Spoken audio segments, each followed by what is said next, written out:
It is about 9:30 the next morning. The sun is pouring in through the open French windows.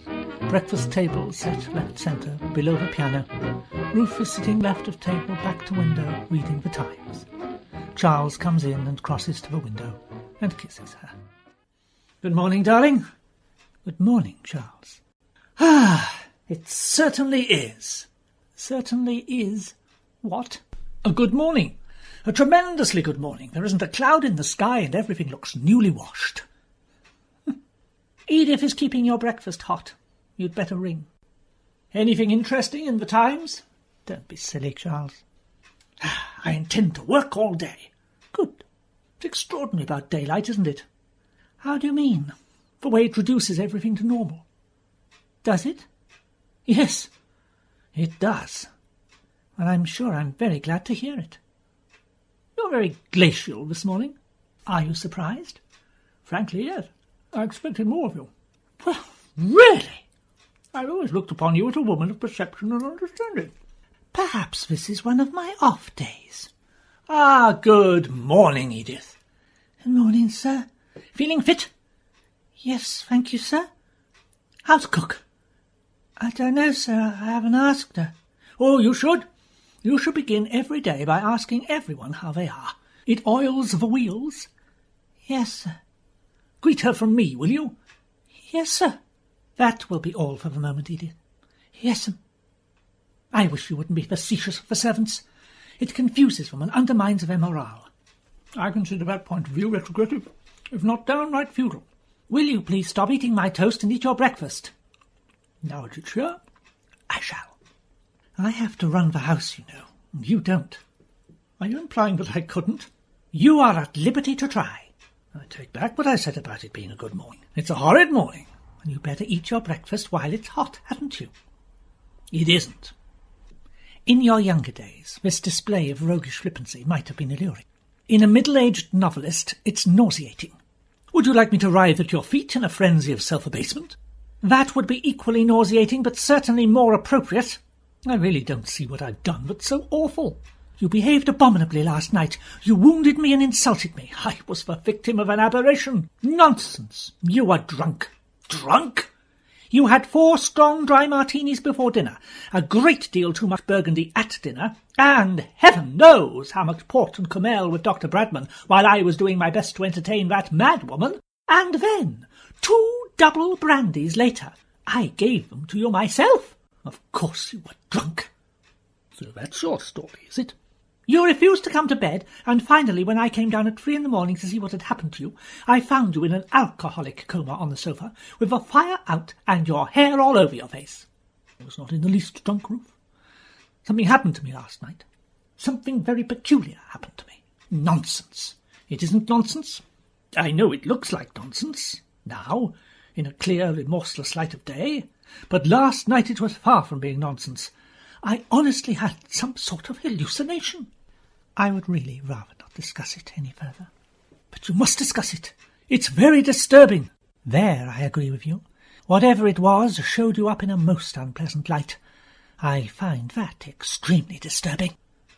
"I swear to you that during the séance I was convinced I heard Elvira's voice. Nobody else did. I can't help that. I did. You couldn't have. Later on, I was equally convinced she was in this room. I saw her distinctly and talked to her. After you'd gone up to bed, we had quite a cosy little chat." "You seriously expect me to believe that you weren't drunk?" "I knew I wasn't drunk.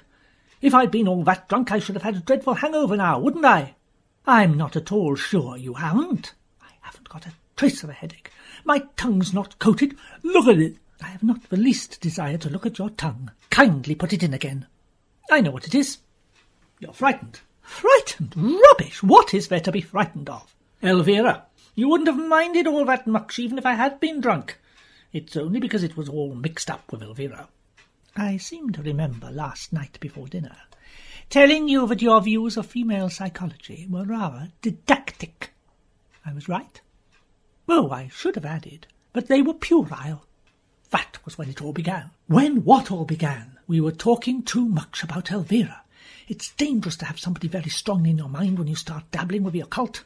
She certainly wasn't very strongly in my mind. Well, she was in mine. Oh, she was she? You tried to make me say she was more physically attractive than you, so you could hold it over me. I did not. I don't give a hoot how physically attractive she was. Yes, you do. Yes, you do. Your whole being is devoured with jealousy. This is too much. Women! My God, what I think of women! Your view of women is academic, to say the least of it. Just because you've always been dominated by them, it doesn't necessarily follow that you know anything about them. I have never been dominated by anyone. You were hag-ridden by your mother until you were 23. Then you got into the clutches of that awful Mrs. whatever her name was. Mrs. Winthrop Llewellyn. I am not interested. Then there was Elvira. She ruled you with a rod of iron. Elvira never ruled anyone. She was much too elusive. That was one of her greatest charms. Then there was Maud Charteris.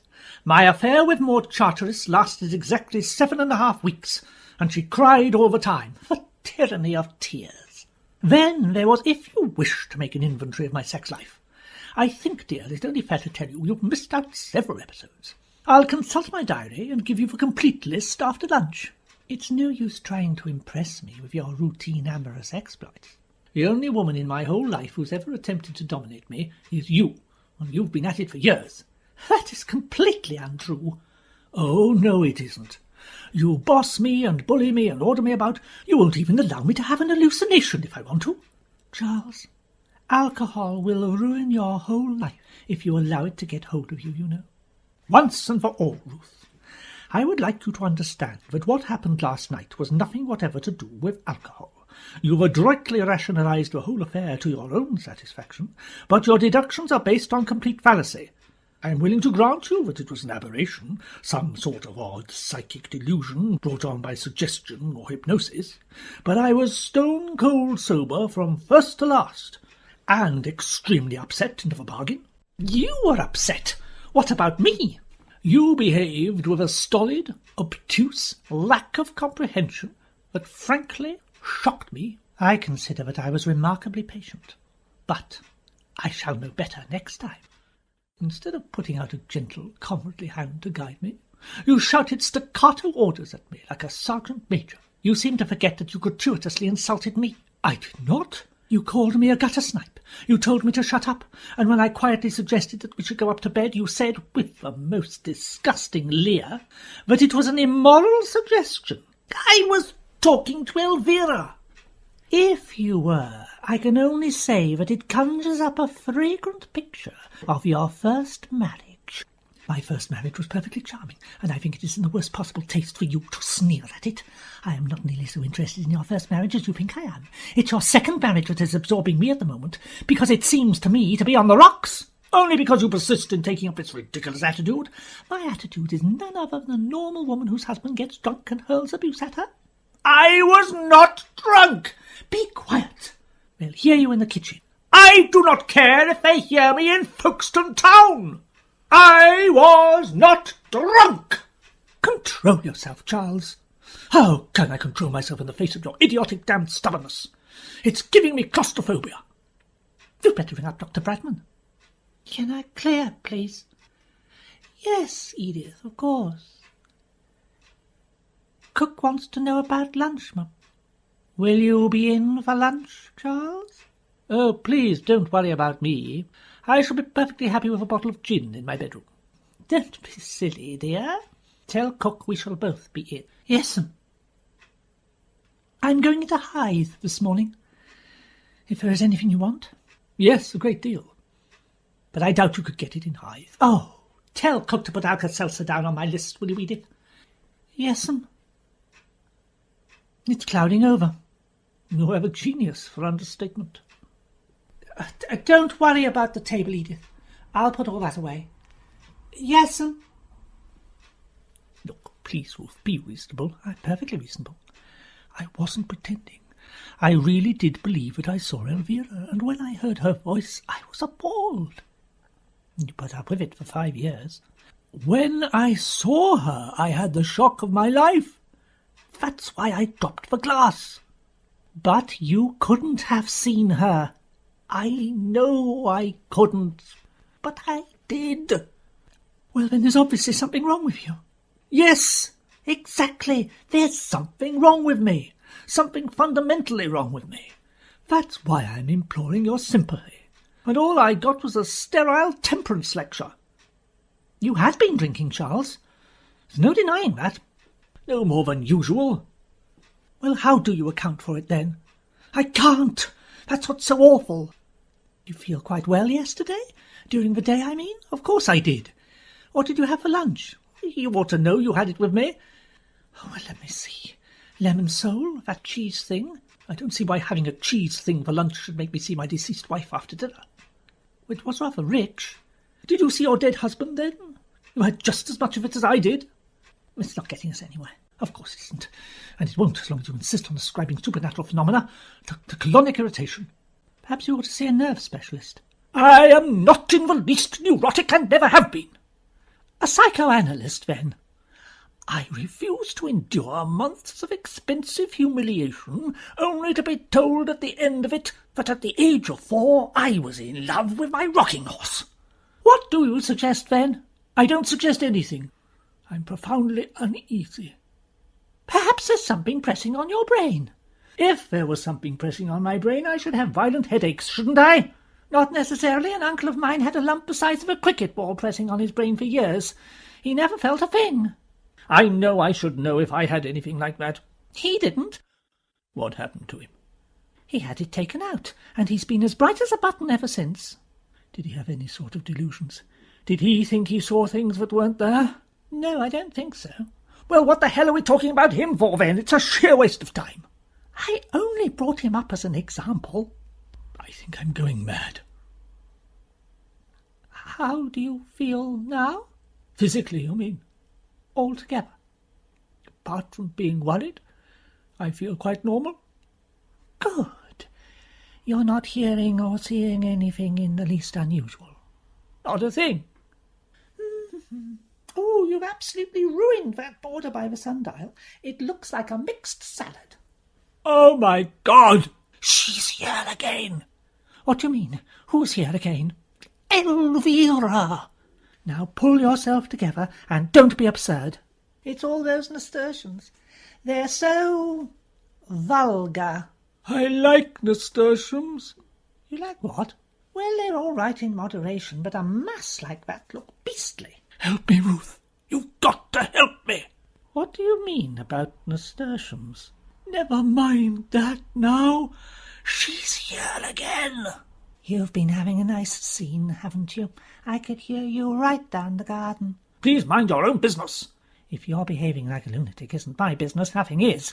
I expect it was about me, wasn't it? I know I ought to feel sorry, but I'm delighted. How can you be so inconsiderate? Inconsiderate? Well, I like that, I must say. Ruth, darling, please, I've done everything I can to help you. I've controlled myself admirably. And I should like to say, here and now, that I don't believe a word about your damned hallucination. You're up to something, Charles. There's been a certain furtiveness in your manner for weeks, so why don't you be honest and tell me what it is? You're wrong. You're dead wrong. I haven't been in the least furtive. You're trying to upset me. For some obscure reason, you are trying to goad me into doing something that I might regret. Well, I shall not stand for it any more. You're making me utterly miserable. Ruth, please, don't come near me. Oh, let her have a nice cry. It'll do her good. You're utterly heartless. Heartless? I wasn't talking to you. I was talking to Elvira. Oh, well, go on talking to her then. Talk to her until you are blue in the face, but don't talk to me. Help me, Elvira. How?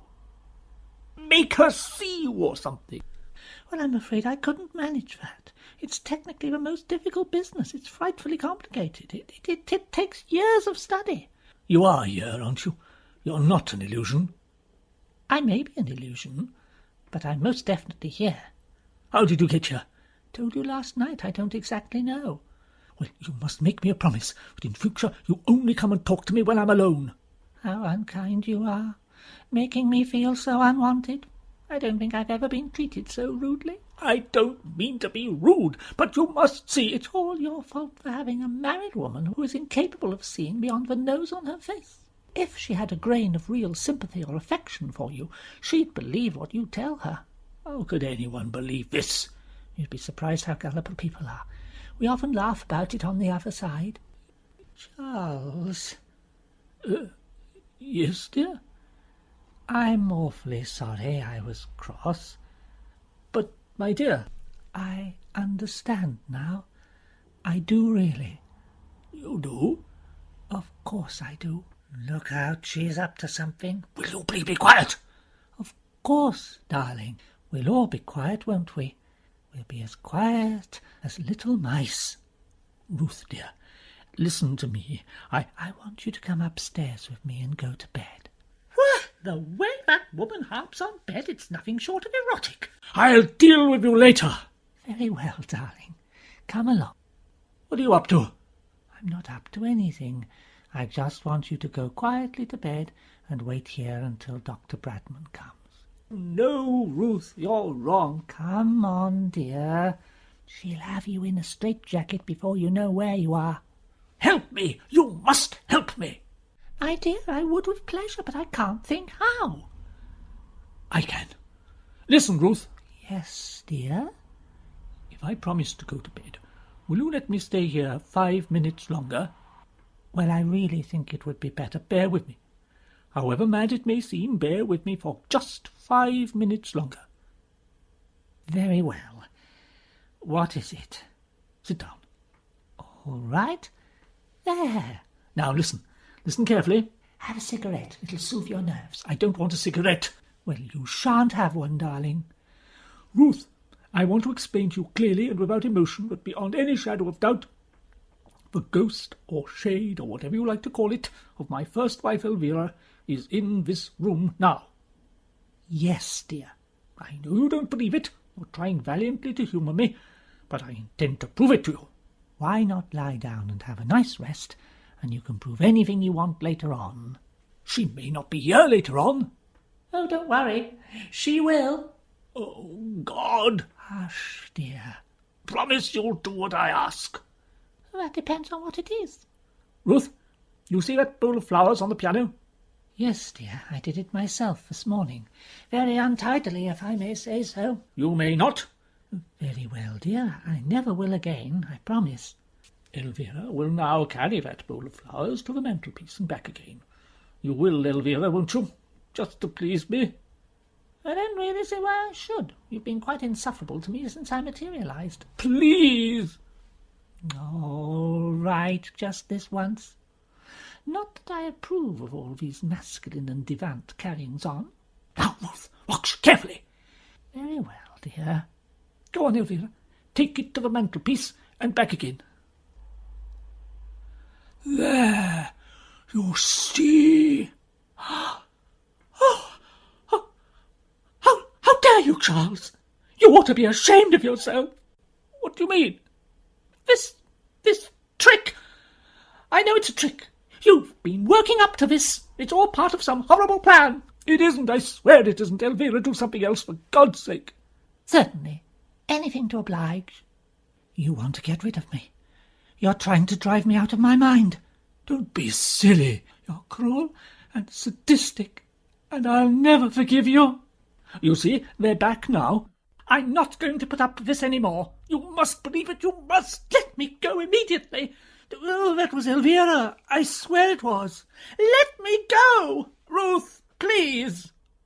I'm going out into the garden, and don't you How did you close those doors? This is madness. It's some sort of auto-suggestion, isn't it? Some form of hypnotism. Oh, swear to me it's only that. Swear to me it's only that, Charles. Hypnotism, my foot. The time is late on the following afternoon. Ruth is sitting alone at the tea-table, which is set in front of a fire. After a moment she gets up, frowning thoughtfully, goes over to the mantelpiece and takes a cigarette out of a box. As she returns to the table, the front doorbell rings. She hears it, straightens herself, ready for a difficult interview. Yes, Edith. Madame Arcati. Thank you. Oh, my dear Mrs. Condamine, I came directly. I got your message. That was very kind of you. Kind? No, nonsense, nothing kind about it. I look upon it as an outing. I'm so glad. Will you have some tea? China or Indian? China. Good. I never touch Indian. It upsets my vibrations. Do sit down. I find this room very interesting, you know, very interesting indeed. I noticed it the other night. I'm not surprised. Have you ever been to Cowden Manor? No, I'm afraid I haven't. Well, that's very interesting too, you know. It strikes you like a blow between the eyes the moment you walk into the drawing-room. 2 lumps of sugar, please, and no milk at all. I'm profoundly disturbed, Madame Arcati, and I want your help. Ah, yes, I thought as much. What is in these sandwiches? Cucumber. Well, that couldn't be better. Fire away. Well, it's most awfully difficult to explain. Facts first, explanations afterwards. Well, it's the facts that are difficult to explain. They're so fantastic. Facts often are. You take creative talent, for instance. Now, how do you account for that? Look at Shakespeare and Michelangelo. Try to explain Mozart snatching sounds out of the air and putting them on paper when he was practically a baby. But they're facts, plain facts. Oh, I know it's the fashion nowadays to ascribe it all to glands, but my reply to that is fiddle-dee-dee. Yes, I'm sure you're quite right. There are more things in heaven and earth than are dreamt of in your philosophy, Mrs. Condamine. There certainly are. Come now, take the plunge, out with it. You've heard strange noises in the night, no doubt. Boards creaking, doors slamming, subdued moanings in the passages. Is that it? No, I'm afraid it isn't. No sudden gusts of cold wind, I hope. No, it's worse than that. I'm all attention. Well, I know it sounds idiotic, but the other night, during the séance, something happened. I knew it! It's probably a poltergeist. They're enormously cunning, you know. They sometimes lie doggo for days. You know that my husband was married before? Yes, I've heard it mentioned. His first wife, Elvira, died comparatively young. Where? Well, in this house, in this very room. Well, hoo-hoo, I'm beginning to see daylight. She was convalescing after pneumonia, and one evening she started to laugh helplessly at one of the BBC musical programmes and died of a heart attack. And she materialised the other evening, after I'd gone. Not to me, to my husband. Ah, capital, capital. Oh, it is splendid. Well, from your professional standpoint, I can see it might be regarded as a major achievement, but it's a triumph, my dear. It's nothing more or less than a triumph. But from my own personal point of view, it is, to say the least of it, embarrassing. A genuine materialisation. Please sit down again, Madame Arcati. How could anyone sit down at a moment like this? It's tremendous. I haven't had such a success since the Sudbury case. Nevertheless, I must insist you sit down and control your natural exuberance. I appreciate fully your pride is in your achievement, but I would like to point out that it has made my position in this house untenable, and I hold you personally responsible. Oh, forgive me, Mrs. Condamine. I am being abominably selfish. How can I help you? How? By sending her back immediately to where she came from, of course. I'm afraid that is easier said than done. Do you mean to tell me that she is liable to stay here indefinitely, and there's nothing you can do? It's difficult to say. I fear it depends largely on her. But, my dear Madame Arcati, Where is she now? Oh, my husband's driven her into Folkestone. Apparently she was anxious to see an old friend of hers who's staying at the Grand. I'm going to make notes. Forgive the formality, but I shall have to make a report to the psychical research people. I would be very much obliged if there were no names mentioned. Oh, the report will be confidential. Gossip would be most undesirable. I quite understand. Now, you say she's visible only to your husband. Yes. Visible only to husband. Audible too, I presume? Oh, extremely audible. Extremely audible. Your husband was devoted to her? I believe so. Husband devoted. Devoted. It was apparently a reasonably happy marriage. Oh, tut. I beg your pardon. When did she pass over? 7 years ago. Ah, that means she must have been on the waiting list. Waiting list? Yes, otherwise she wouldn't have got beyond the materialization stage by now. She must have marked herself down for a return visit, and she'd never have been able to manage it unless there was some strong influence at work. Do you mean Charles wanted her back all that much? Possibly, or it might have been her own determination. Well, that sounds much more likely. Would you say she was a woman of strong character? I really don't know, Madame Arcati. I never met her, nor am I particularly interested in how and why she got here. I am solely concerned with the question of how to get her away again as soon as possible. I fully sympathise with you, Mrs. Condamine, and I assure you I will do everything in my power to help, but at the moment I fear I cannot do anything which will offer you much hope. I always understood there was a way to get rid of ghosts, exorcise them, as some sort of ritual. You mean the old bell and book method? I suppose I do. Ha ha ha! Poppycock, Mrs. Condamine. It was quite effective in the old days of genuine religious belief, but that's all changed now. I believe the decline of faith in the spirit world has been causing grave concern. Has it, indeed? There was a time, of course, when a drop of holy water would send even a poltergeist scampering for cover. But not any more. Oh, dear, dear, dear. I must beg of you to do your utmost to dematerialize my husband's first wife as soon as possible.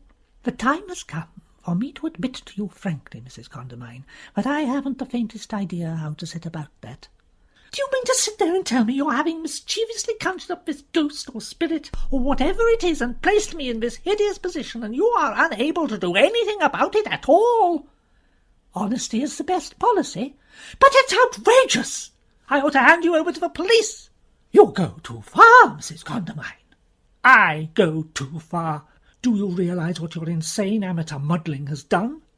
I have been a professional since I was a child, Mrs. Condamine. Amateur is not a word I can tolerate. It seems to me the highest height of amateurishness to evoke malignant spirits and not be able to get rid of them again. I was in a trance. Anything can happen when I am in a trance. Well, I suggest you go back into another one and get this damned woman out of my house. I cannot go into trances at a moment's notice. It takes hours of preparation, in addition to which I have to be extremely careful of my diet for days beforehand. Today, for instance, I happened to lunch with friends and had pigeon pie, which, plus these cucumber sandwiches, would make a trance out of a question. Well, you'll have to do something. I will report the whole matter to the Society for Psychical Research at the earliest possible moment. Will they do anything? I doubt it. They'll send an investigation committee, I expect, and do a lot of questioning and wall-tapping and mumbo-jumbo, and then they'll have a conference, and you'd probably have to go to London to testify. Oh, it's too humiliating, it really is. Please try not to upset yourself. Nothing can be achieved by upsetting yourself. Look, it's all very fine of you to talk like that, Madame Arcati, but you do not seem to have the faintest realization of my position. Try to look on the bright side. Bright side? If your husband's first wife suddenly appeared from a grave and came to live in your house, do you suppose you'd be able to look on the bright side? I resent your tone, Mrs. Condamine, I really do. You most decidedly have no right to. You're entirely to blame for this whole situation. Kindly remember that I came here the other night on your own invitation, my husband's invitation. I did what I was requested to do, which was to give a séance and establish contact with the other side. I had no idea that there was any ulterior motive mixed up with it. Ulterior motive?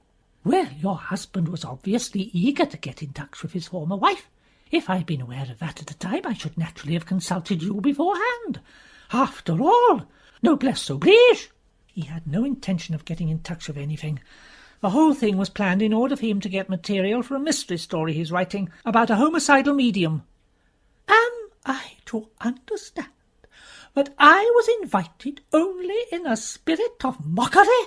Not at all. He merely wanted to make some notes of some of the tricks of the trade. Tricks of the trade? Insufferable!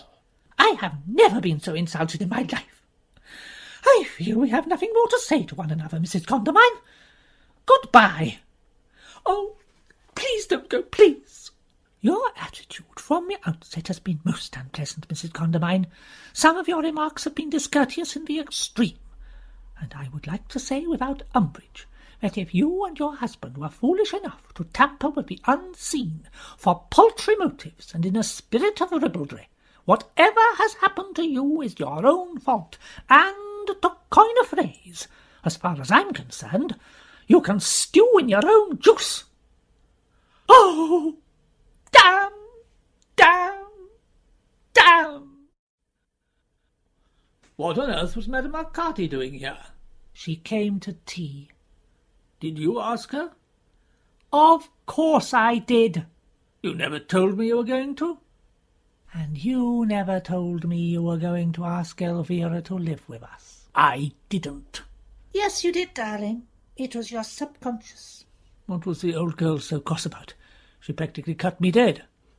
I told her the truth about why we invited her the other night.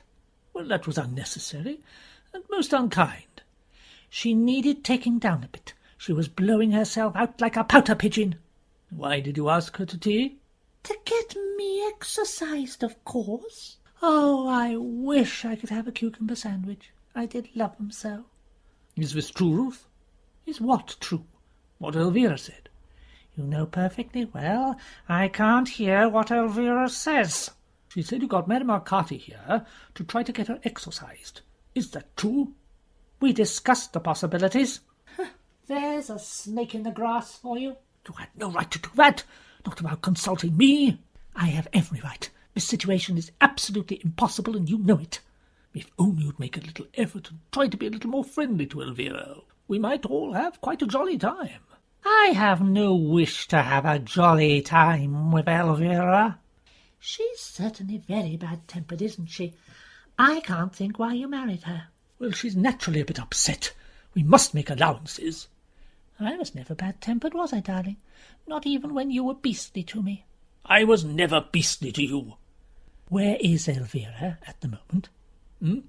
Oh, she's in the chair by the table. Is she? Now look here, Elvira.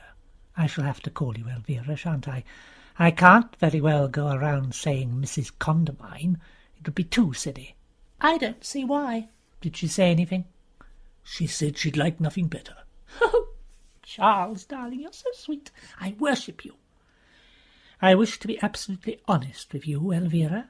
Hold on to your hats, boys. I admit I did ask Madame Arcati here with a view to getting you exercise, and I think that if you were in my position you would have done exactly the same thing. Wouldn't you? I shouldn't have done it so obviously. What did she say? Nothing. She just nodded and smiled. Oh. Well, thank you, Elvira. That's generous of you. I really would so much rather that there were no misunderstandings between us. Well, that's very sensible, Ruth. I agree entirely. I want, before we go any further, to ask you a frank question. Why did you really come here? I don't see that you could have hoped to have achieved anything by it beyond the immediate joke of making Charles into some sort of astral bigamist. I came because the power of Charles's love tugged and tugged and tugged at me, didn't it, my sweet? What did she say? She said she came because she wanted to see me again. Well, she's done that now, hasn't she? We can't be inhospitable, Ruth. I have no wish to be inhospitable, but I should like to have just an idea of how long you intend to stay, Elvira. I don't know, I really don't know. Oh, isn't it awful? She says she doesn't know. That's a little inconsiderate, surely. Didn't that old spiritualist have any constructive ideas about how to get rid of me? What did Madame Arcati say? She said she couldn't do a thing. Ah, hooray! Don't be upset, Ruth, dear. We'll soon adjust, you know. You must admit it's a unique experience. I can see no valid reason why we shouldn't get a great deal of fun out of it. Fun? Charles, how can you? You must be out of your mind. No, I thought I was at first. I must say I'm beginning to enjoy myself. Oh, Charles. Oh. She's off again. You must not be so callous, Elvira. Try to see her point a little. I suppose she said something insulting. No, dear, no, she didn't do anything of the sort. Now look here, Elvira. Oh, she's over by the window now. Well, why the hell can't she stay in one place? Temper again. My poor Charles, what a terrible life you must lead. Do shut up, darling, you'll only make matters worse. Who was that darling addressed to? Her or me? Both of you.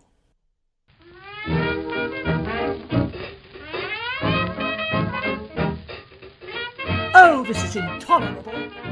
Oh, for heaven's sake, don't get into another state. I've been doing my level best to control myself ever since yesterday morning. I'm damned if I'm going to try any more. The strain is too much. She has the advantage of being able to say whatever she pleases without me being able to hear her. But she can hear me all right, can't she? Without any modified interpreting. Modified interpreting? I don't know what you mean. Oh, yes, you do. You haven't told me once what she really said. You wouldn't dare. Judging from her photograph, she's the type who would use the most unpleasant language. Ruth, you're not to talk like that. I've been making polite conversation all through dinner last night, and breakfast, and lunch today, and it has been a nightmare, so I am not going to do it any more. I don't like Elvira any more than she likes me. And what's more, I'm certain I never could have, dead or alive. If, since her untimely arrival here the other evening, she had shown the slightest sign of good manners, the slightest sign of breeding, I might have felt differently towards her. But all she's done is try to make mischief between us, and have private jokes with you against me. I am now going up to my room, and I shall have my dinner on a tray. You and she can have the house to yourselves, and joke and gossip with each other to your heart's content. The first thing in the morning, I am going up to London to interview the Psychical Research Society, and if they fail me, I shall go straight to the Archbishop of Canterbury. Ruth! Let her go. She'll calm down later on.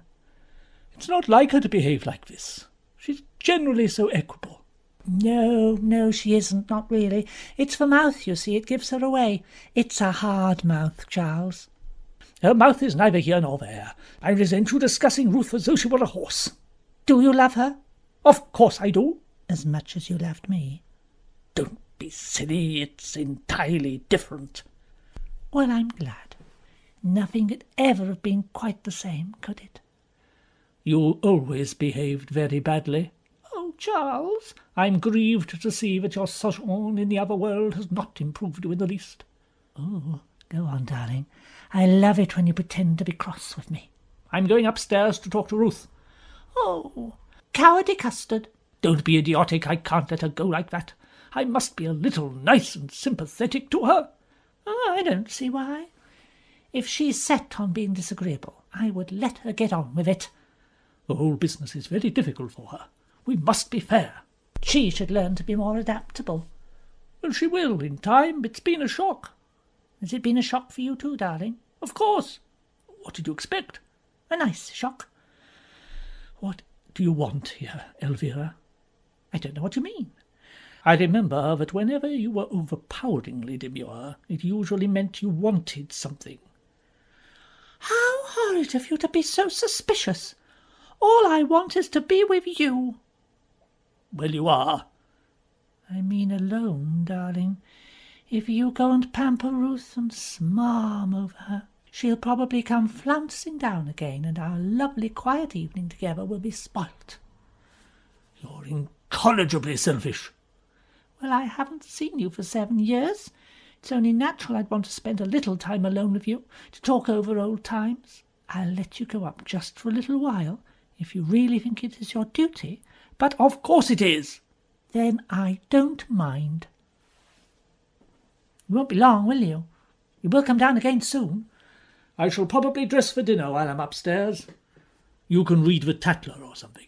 You don't have to dress for me. I always dress for dinner. What are you going to have? I'd like to watch you eat something really delicious. Be a good girl now and play the gramophone or something. Oh, thank you, Charles. But what have we got? Her choice, her choice, her choice. Oh, always.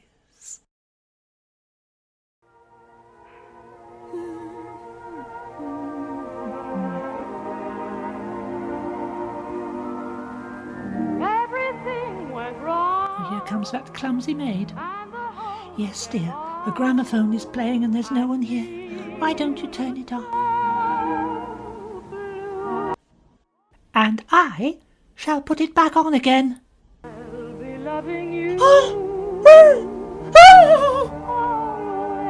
Silly girl. With a love that's true, always. Thank you for coming, Dr. Bradman. Not at all, not at all. Invalid upstairs, is she? Yes, actually it's invalids.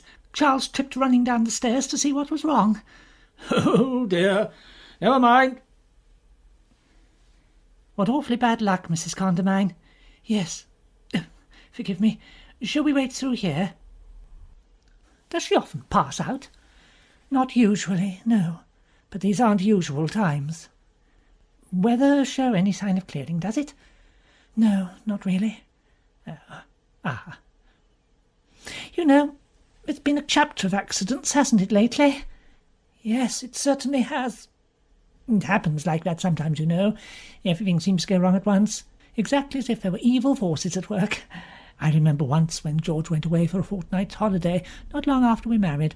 We were dogged by bad luck from beginning to end.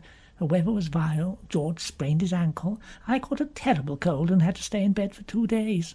To crown everything, the lamp fell over in the sitting-room, set fire to the treatise George had written on hyperplasia of the abdominal glands.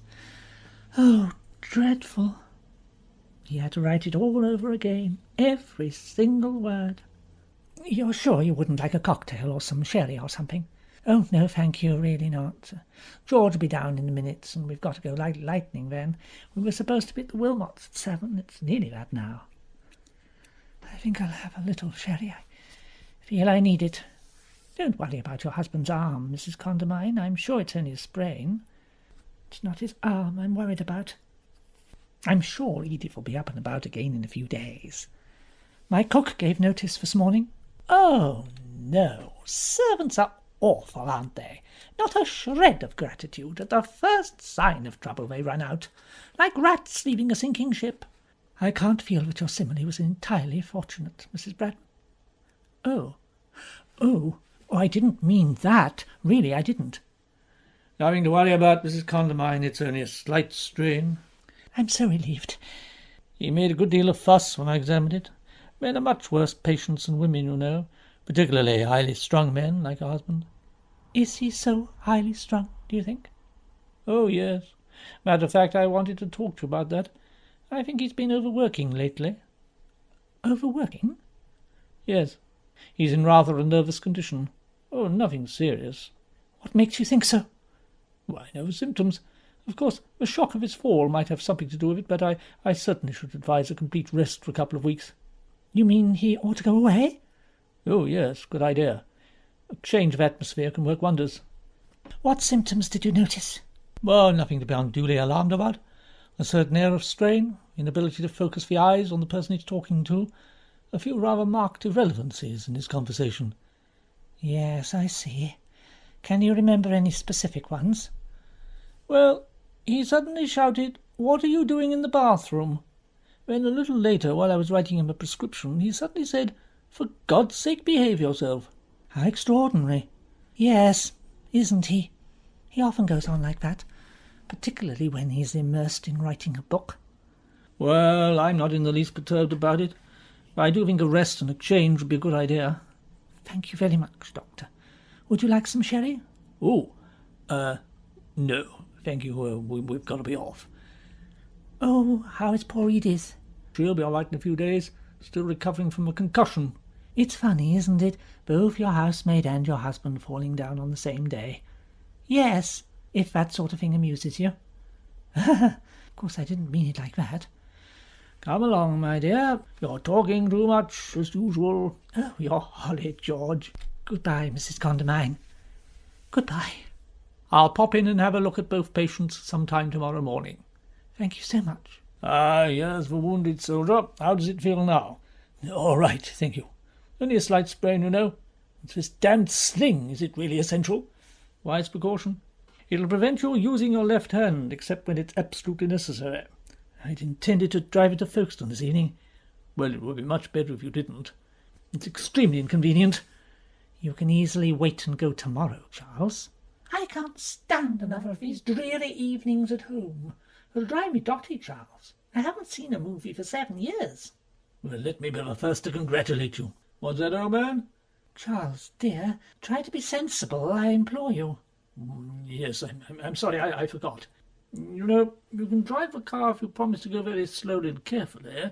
Your gear change is on the right, isn't it? Yes. Well, use your left hand as little as possible. All right. You'd much better stay at home. Perhaps you could drive him in. No, I'm afraid not. I have lots to do in the house, and there's Edith to be attended to. Right. Well, I'll leave you to fight it out among yourselves. But remember, if you do insist on going, carefully does it. The roads are very slippery anyhow. Come along, Violet. Goodbye again. Goodbye, Mr. Condamine. Goodbye. You really are infuriating, Elvira, wherever you are. Surely you could wait and go to the movies another night. Oh, you're over there. Throwing cushions at me rather gives it away. Quite the schoolgirl, aren't you? You are old enough to know better. What? I was talking to Elvira. She isn't here. Well, she was a moment ago. She threw something at me. She's been very high-spirited all day. I know this mood. It usually means she's up to something. No. You're sure she isn't here? Quite sure. I want to talk to you. Oh. I must. It's important. You've behaved very well the last few days, Ruth. You're not going to start making scenes again, are you? I resent the air of patronage, Charles. I have behaved well, as you call it, because there was nothing else to do. But I think it only fair to warn you that I offer no guarantee for the future. My patience is being stretched to its uttermost. As far as I can see, the position is just as difficult for Elvira as it is for you, if not more so. A poor little thing comes back trusting me after all these years in that other world, and what is she faced with? Nothing but brawling and hostility. What did she expect? Surely even an ectoplasmic manifestation has the right to expect a little of the milk of human kindness. Milk of human fiddlesticks. Well, that doesn't make sense, dear. Elvira is about as trusting as a puff-adder. Oh, you're granite, Ruth. Sheer, unyielding granite. And she is a good deal more dangerous than a puff-adder into the bargain. Dangerous? Why, how ridiculous. How can a poor, lonely, wistful little spirit like Elvira be dangerous? Quite easily. And she is. She's beginning to show her hand. Show her hand? What do you mean? In what way? This is a fight, Charles, a bloody battle, a duel to the death between Elvira and me. Don't you realise that? Melodramatic hysteria. It isn't melodramatic hysteria. It's true. Can't you see? No, I can't. You're imagining things. Jealousy causes people to have most curious delusions, you know. I'm making every effort not to lose my temper with you, Charles. But I must say, you are making it increasingly difficult for me. All this talk of battles and duels. She came here with one purpose, and one purpose only, and if you can't see it, you're a bigger fool than I thought you. What purpose could she have, beyond a natural desire to see me again? After all, you must remember, she was extremely attached to me. Poor child. Her purpose is perfectly obvious. It is to get you to herself forever. Well, that's absurd. How could she? By killing you off, of course. Killing me off? You're mad. How do you suppose that you fell down and nearly cracked your skull? I hurt my arm. Only because you landed on that and not your head? What are you getting at? You didn't just slip. The whole of the top stair was covered with axle grease. Cook discovered it afterwards. You're making this up, Ruth. I am not, I swear. Why do you suppose when you were lopping that dead branch off the pear tree the other day, the ladder broke? Because it had been practically sawn through on both sides.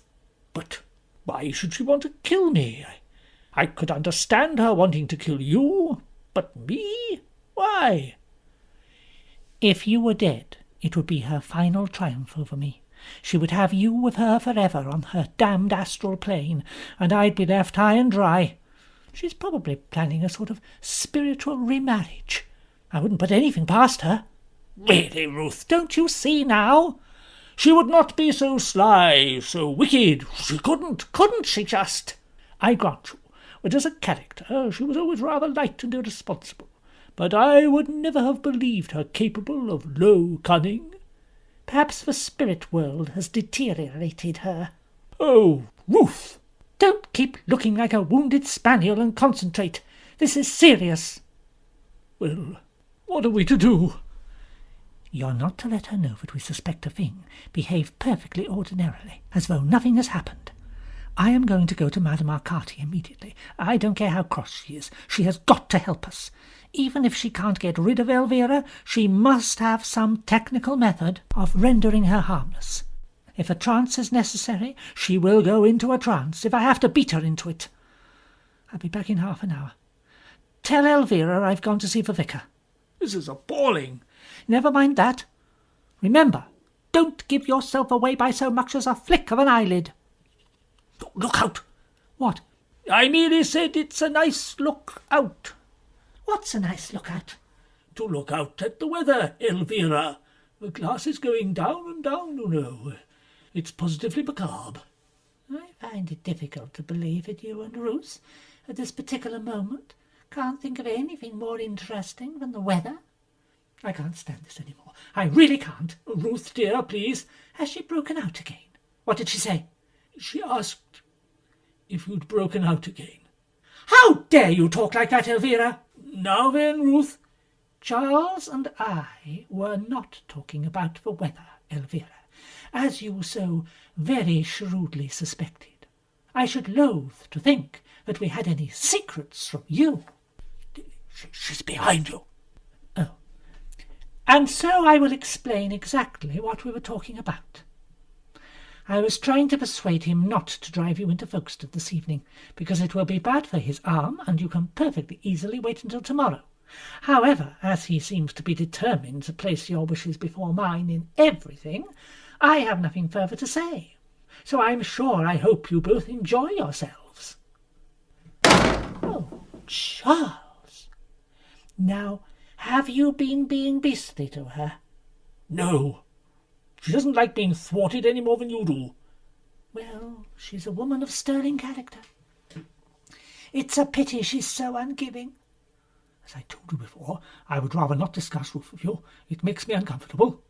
I won't mention her again. Are you ready? What for? To go to Folkestone, of course. I want a glass of sherry first. I don't believe you want to take me at all. Of course I do. Have you seen the film? No, actually, I was quite looking forward to it. But I still think it would be more sensible to wait until tomorrow. It's a filthy night. How familiar is this? What do you mean? In what way familiar? All through our married life, I only had to suggest something for you to immediately start hedging me off. I'm not hedging you off. I merely said... All right.